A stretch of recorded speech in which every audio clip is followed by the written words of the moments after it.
Nous en parlions à l'instant dans le journal. Les jeunes agriculteurs et l'UDSEA ont mené aujourd'hui une action coup de poing. Ils ont envahi un hypermarché de Chambray-les-Tours ce matin afin de convaincre les consommateurs d'acheter des produits locaux. Ils sont également allés ensuite au centre commercial des Atlantes. Ce genre de manifestations devenues quasi quotidiennes à l'automne dernier réapparaissent dans l'ouest de la France. Pour en parler avec nous, ce soir, nous recevons le responsable lait des jeunes agriculteurs 37, Emmanuel Mété. Bonsoir et merci d'être avec nous. Bonsoir. Alors les agriculteurs avaient été très actifs à l'automne dernier, on s'en souvient. Au printemps dernier. Au printemps dernier jusqu'à l'automne.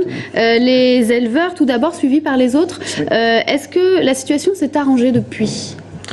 En définitive, bon, c'est vrai que depuis plusieurs mois, on entend moins parler de nous, mais pour nous, la situation est toujours la même depuis le printemps dernier, c'est-à-dire qu'on est toujours pris en tenaille, d'un côté par des charges qui sont encore assez élevées, et puis d'un autre côté, des prix qui ne sont pas rémunérateurs.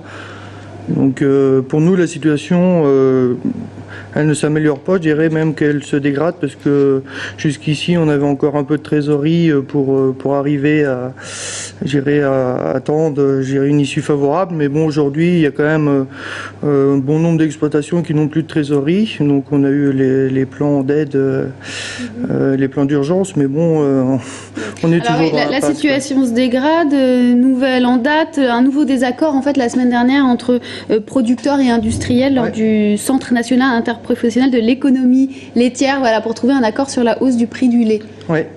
Donc en fait, ce qui se passe actuellement sur la filière laitière, c'est que depuis le 3 juin 2009, on avait un accord pour fixer le prix du lait. Donc cet accord, il s'est appliqué pour le premier trimestre 2010. Et pour le second trimestre, en fait, les entreprises, les industriels dénoncent cet accord sous prétexte qu'ils peuvent pas, qu'il y a une concurrence déloyale vis-à-vis de l'Allemagne parce qu'ils payent le lait en France trop cher. Et ils réclament un alignement immédiat effectivement des prix en France sur l'Allemagne. En fait, enfin, c'est pas tout à fait ça, mais bon, ça veut dire à peu près ça, quoi. Donc, pour nous, en tant que producteurs, étant donné qu'on avait déjà une situation assez délicate, on peut pas se permettre de revoir cet accord à la baisse, quoi. Pour nous, c'est vital si on veut garder des exploitations laitières dans la région et dans la France, quoi. Et au niveau local, alors comment ça se passe dans la région ? Alors localement, aujourd'hui, nous avions une réunion pour discuter de l'application de cet accord avec les industries et les coopératives de la région. Donc il a été décidé que les industries suivaient cet accord pour le mois d'avril en attendant de voir plus clair au niveau national. Et donc au niveau des coopératives, ils vont peut-être suivre, mais c'est pas encore certain. C'est quoi la solution? C'est pas quand même de passer par une régulation européenne au-dessus, quelque chose de... Le souci, c'est certain que les volumes de lait en Europe sont importants, disons que on exporte des produits laitiers, mais il faut déjà que la Commission européenne soit en phase pour accepter une régulation au niveau européen, parce qu'aujourd'hui, rien que le fait de se réunir entre producteurs et entreprises, vendredi, on passe déjà en Commission européenne pour voir si c'est légal au niveau de la France. Donc, faire une régulation européenne par les producteurs, par la production, je pense qu'on en est encore très loin, quoi. Donc là, on parlait essentiellement des éleveurs laitiers. Le problème touche tous les agriculteurs en France aujourd'hui. Le plan agriculture de Nicolas Sarkozy n'a rien changé ?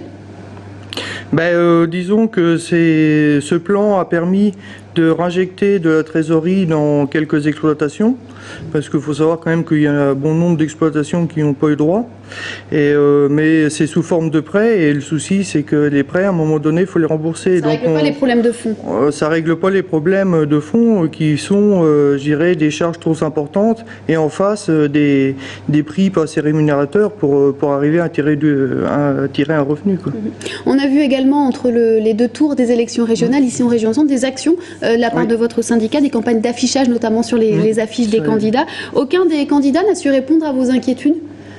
Non, on n'a pas eu de réponse de la part d'aucun des candidats qui se présentaient pour le deuxième tour. Ils vous ont entendu, reçu au moins ou... Non, on n'a pas été reçu non plus. On espérait un peu provoquer quand même une réaction de leur part. Ça n'a pas eu lieu.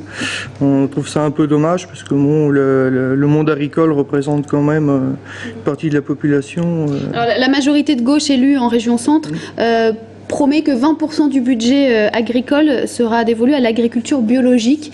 Est-ce que c'est un moyen de sortir de la crise, l'agriculture biologique ?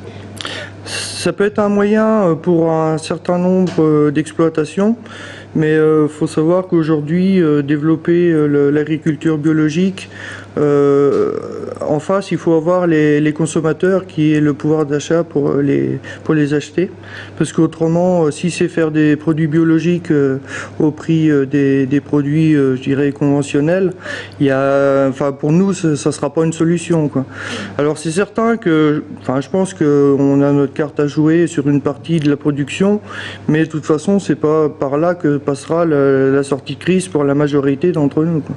Emmanuel Mettet, merci beaucoup d'être venu sur notre plateau nous apporter tous ces éclairages.